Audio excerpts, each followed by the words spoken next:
अस्सलामुअलैकुम। विरुद्ध कौमी टीम के विकेट कीपर बल्लेबाज मोहम्मद रिजवान, फास्ट बॉलर शहनशाह अफरीदी, बरतानवी टेस्ट कप्तान जे रूट और केवी कप्तान केन विलियमसन को ICC player of the year award के लिए नामजद किया गया है। जे रूट ने रवां साल इंग्लैंड के लिए 18 बैन अल-अक़वामी मैचों में 58.37 की औसत से 6 सेंचुरियों की मदद से 1855 रन स्कोर किए। शहनशाह अफरीदी ने 36 बैन अल-अक़वामी मैचों में 20.20 की औसत से 78 विकेटें हासिल की। उन्होंने पूरे कैलेंडर साल में टी20 फॉर्मेट पर राज किया और 21 मैचों में 23 विकेटें हासिल की। शहनशाह अफरीदी ने टेस्ट क्रिकेट में सिर्फ 9 मैचों में 17.06 की हैरानकुन औसत से 47 विकेटें हासिल की।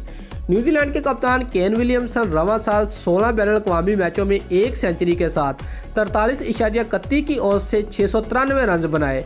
पाकिस्तानी विकेट कीपर बल्लेबाज मोहम्मद रिजवान ने 44 बैन अल-अक़वामी मैचों में 56.32 की औसत से 2 सेंचुरियों की मदद से 1915 रन बनाए और विकेटों के पीछे मजमूई तौर पर 56 शिकार भी किए।